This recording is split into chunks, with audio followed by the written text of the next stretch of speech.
Okay, this is the last segment on Isaiah 53 as it describes me and how I am the only man who has ever been able to interpret it properly. It was written that way. God can be very crafty with his writing. And he made sure, though, he had backup. The backup is the book of Ezekiel. He, too, went through the fire of refinement. God's boot camp for prophets. He takes people who weren't born to be prophets. He says nobody is. But there's certain characteristics I like, and then I change it. Now, I've already gone over that, and where we ended up was with the following part of verse 53:10, which I have conveniently lost. You're going to have to bear with me a moment. And I'm going to, there was like a couple sentences left, but I'm going to read it from the top. And so there'll be a little overlap between the previous video and this one. I'm up to 3. This will be number 4. Because apparently my memory cards only hold a half an hour.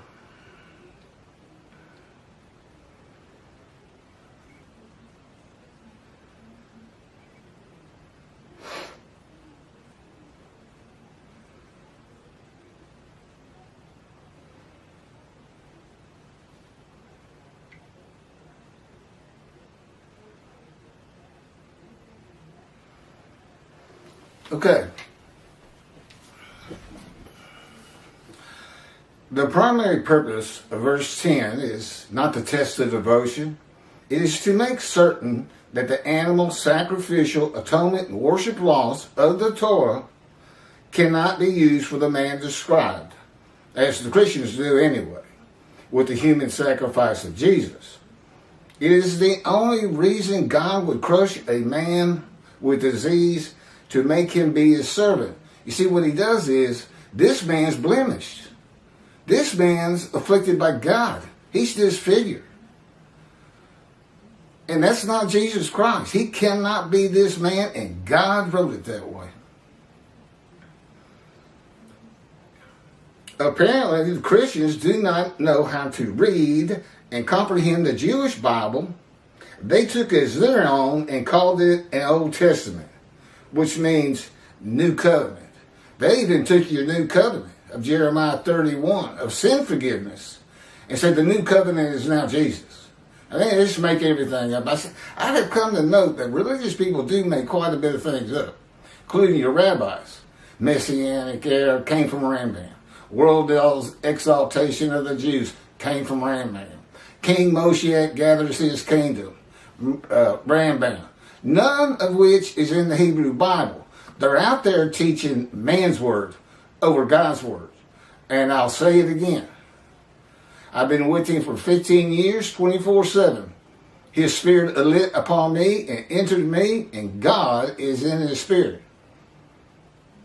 Just repeating, Isaiah 11 could just have well read, the Spirit of God and God lit upon and entered the twig of the shoot of the stump of Jesse. But he didn't. He wanted me to be able to explain it. Didn't want anybody to be able to figure it out. All of your prophets, Jewish people, every one of them, if they repeat God's words, or he talks through them or writes through them, they're men and divine beings.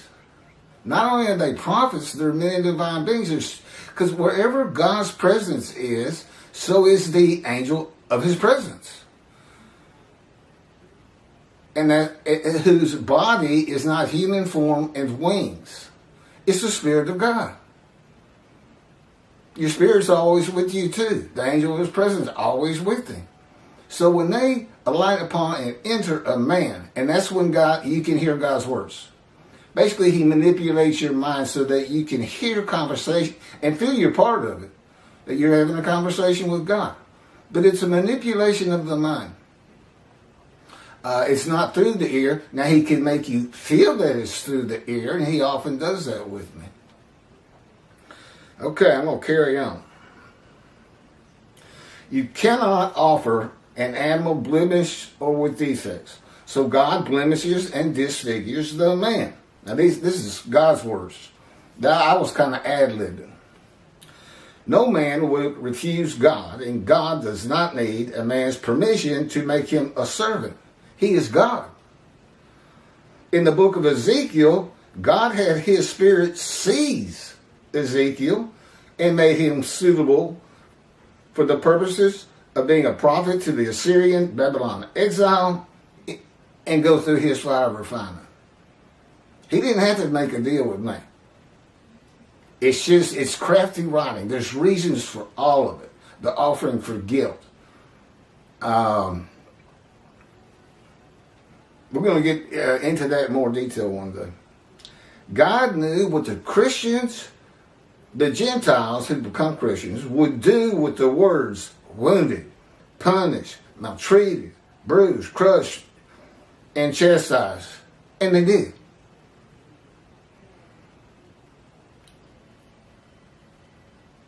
He drew them in. He knew he had to have it. He had to have the Gentiles know his law.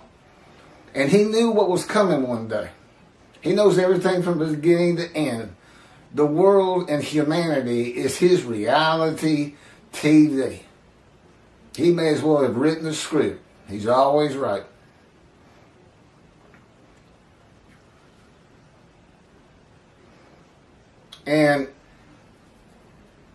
But he knew he had to have a Christian country like America. Because without that, Germany wins, people. Germany wins. And he knows these things. That probably many of you saying, why didn't he come save us? And God will tell you, why didn't you come back? I gave you land to take care of, and y'all run willy-nilly all over Europe. But anything. Everything's come together, and that's why God, because one of the covenants he brings when Moshiach's here, the covenant of friendship. He's in a very good mood. He's excited about getting back to Israel. He's excited about living with the Jewish people again, just as he lived among the Israelites, the tents of the Israelites. You know, they would say God would walk by the tents, this and that. You know who's really walking by? Moses. But God and the angel of his presence have lit upon and entered Moses. And there's 3 or 4 different clear verses in the Torah that can show you that. Where I go, I mean, he may as well say I'm walking down in the old city. But he's not walking down. He's just in me and I'm walking down. 3 persons in one body. A man in divine beings. Also known as a host of the Lord's host. And just find one of my videos on that. There's 3 verses in Joshua. And it includes the captain of the Lord's host. And you'll find out what I'm talking about. And how to identify a man and human, divine beings. But every prophet was a man in divine beings. And it's another thing, of course, Judaism doesn't know. God didn't want you to know. He wants me to teach it to you. I'm the only teacher he recognizes. He has dismissed before him every rabbi, every shepherd on the face of the earth. And the only way they can come out of it is to help him straighten Judaism out, bring it to the modern era, get it out of antiquity. Everything with this is not Torah. Everything with the Torah is just fine. But the ball's been dropped too many times. Too many times people like Rambam have been listened to as though he's God. He's not. Makes a lot of mistakes.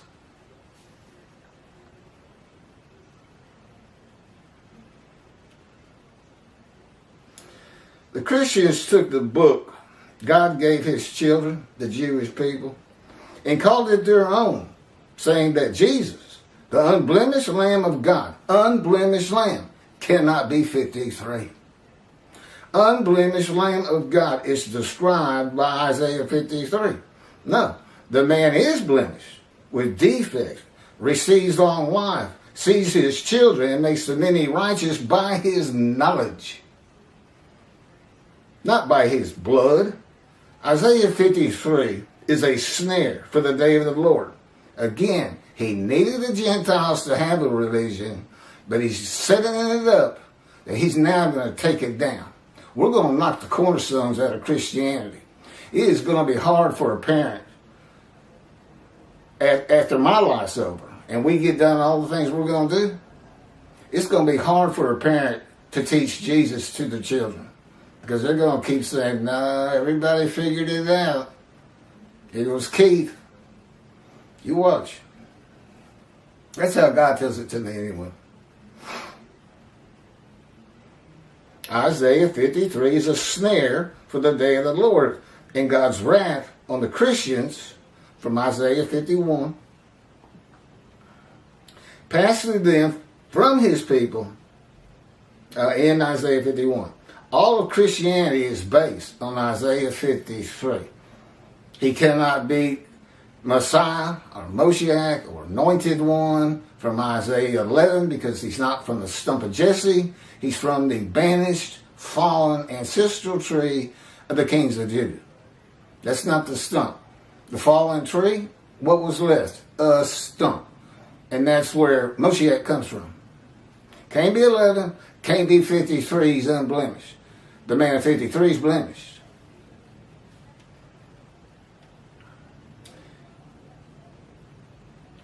In this day of the Lord, in the appearance of the true righteous servant of God, the blemished and disfigured prophet of God, which would be me, the cornerstones of the churches and the Vatican will be removed, and the end of Christianity will begin. These are God's words. Again, I was ad-libbing, and I'm not going to try to say everything twice, but this is so important, and we're almost done. Isaiah 53, verse 11. Out of his anguish he shall see it. He shall enjoy it to the full to his devotion by his knowledge. My righteous servant makes the many righteous. It is their punishment that he bears. Okay, what is this out of his anguish? Out of his anguish, he shall see it. Well, this wasn't Jesus, because out of his anguish, he was dead. He shall enjoy it to the full through his devotion. The anguish is the fire of refinement, people, that ends when the man is suitable for God's purpose that might prosper. Return to his temple. Malachi 3. This is also a reference to Isaiah 11:2, where one of the attributes of the Spirit that alights upon the Anointed One is a spirit of devotion and reverence for the Lord. 53:12. Assuredly, I will give him the many as his portion. That would be the believers. People who will help me. I had nothing. He took me from society 15 years ago. I had to stop practicing law. And I'm going to need help across the board until I get on my feet. Hopefully these books will get published, royalties will come in, then things will start getting better. I'm going to need help getting them published. Basically, I need somebody who says, you need to publish this. It's got 2 covenants in it that go into effect, and we believe he is who he says he is. And somebody, a rabbi who wants to come correct and teach the books so that he gets to the scroll of remembrance and gets to see the Jewish heaven. Somebody like that with a name. Telling his publisher, no, you just got to do this. This has happened. This is real. I've been with the guy. That kind of thing.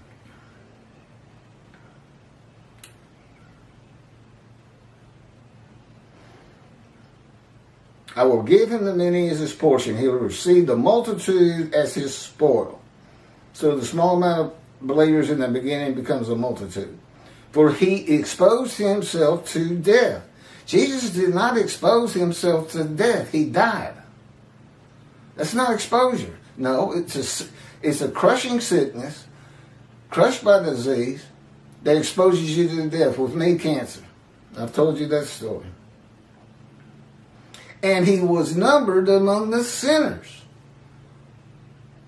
Saying the man is a sinner. You ought to hear I'm not going to get into it, but how the Christians explain that that's still Jesus, but he's not a sinner. Whereas he bore the guilt of the many, and I've told you how that is cagey writing. Bore the guilt. Well, I went through the fire refinement, and then I go and make them righteous. And their guilt goes away. There's no vicarious suffering in my analysis and commentary on Isaiah 53. And made intercession for sinners. That's the same thing. I will give him the many as his portion. He received the multitude as his spoil. Those who believe in me and are made righteous are the many who become a multitude. For he exposed himself to death. These are now God's words. God's righteous servant is crushed with disease that exposes him to death, but given long life. 20 years ago, they gave me 1 month. And seen a doctor since. Never treated. The lung cancer, it was colon cancer, metastasized to lung cancer, and no hope. No hope. And was numbered among the sinners. God's righteous servant will have been a sinner. I was not a religious man. I mentioned I was an atheist close to 50 years, and that's with God orchestrating my life. He wanted a blank slate. He didn't want me to have any preconceived notions or ideas or beliefs, because it's very hard to shake those with religious people. And that's what he got. Again, in the book he dictated, The Life of God's Righteous Servant, is chapter 7 when he first speaks to me. It's a good chapter to read. It's interesting. Jesus is said to be without sin. And like a rabbi was teaching at synagogues when he was 12. I don't know where that was supposed to go. I'm going to have to reproof this book. Okay, that's it.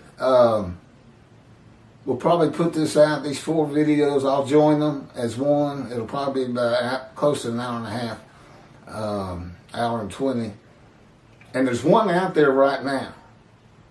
It's part of Jews for Judaism, Tovia Sanger, are false teachers, saying that Isaiah 53 is Israel. And they are. And they deluded deceitfully thousands of people, and it has hurt God, because I can't get anywhere. Despised, held of no account. That's how people think about me. If I tell them, look, I have proofs. Why don't you just read the proofs? You just heard one of them. My ability to explain 53. Moses got 3 proofs. The Israelites in Egypt believed him. The slaves, they followed him. 3 proofs. All of which could have been just little tricks. And I have 3 proofs. And it begins with the books. It shows me to be the prophet like Moses. My knowledge of heaven shows me to be Elijah. Moshiach, the anointed one. Well, the Spirit entered me, and God is in the Spirit.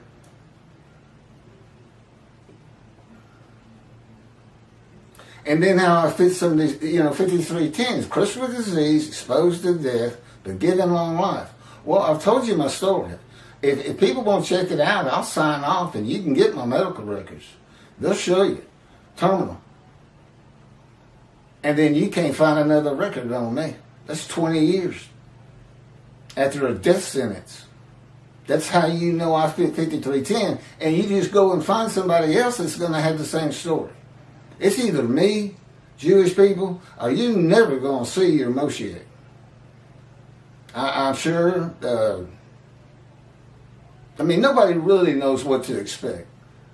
But here it is, and I'm just a man, except that everything I do and say and write, even my physical movements, are controlled by God Himself. Now that's comforting. Now, the Christians may be able to go around saying, the God we worship became a man.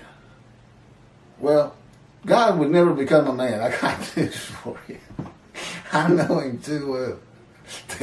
You know, this is God shaking my head while he's shaking his. No, it's not going to happen. He can talk to me, through me, people. On some of these videos, you might be able to catch it. But I'll get more into that. That's my knowledge of heaven, because in heaven you don't have a mind, and he has to be the information of your mind. He is, and by teaching me about heaven, he has become the information of my mind. Difference is he's known me to birth, and he's got everything. He doesn't forget anything. Whereas with most of the Jews, he knows them just by looking at them. But he doesn't know the particulars. And that's why Jewish heaven is going to just be based on Judaism, Jews, Jew history, Jew food, cooking Jew food, and this and that. And there's a great entertainment, which I've already mentioned before. You get to see what happened to you, Jewish people. He showed me the beginning of the creation of mankind, when the land was barren, there was no life. And then there was life. And he said, I'm going to choose another. I said, you're not going to change it up? He said, no, this is perfectly what I want. And you're going to be able to see, there'll be different names and this and that, different things will happen, but it's going to be the evolution of the Jewish people before you. It's very interesting. Just sit out on your balcony and I'm pretty sure you'll feel like you're in body in heaven. You're not going to feel like you're a spirit, which cannot be seen. Or necessarily an angel. You won't have wings, I can promise you that, but you're considered angels. You're pure of body. Okay, that's all I'm going to do. Be sure to pass this video to anybody and everybody you can. It's so important. And I've got, utter destruction or never defeated again. I mean, that's what all the rabbis should be saying. And where's Elijah? We have to find Elijah. He clears the way. And he's the messenger with the covenant of sin forgiveness, which you have to have for clearing the way. Because you become a holy seed. Just like the exiles became a holy seed, built a second temple, and now we got another one. Not on Mount Zion, the Temple Mount, but on Mount Zion. Thanks for listening.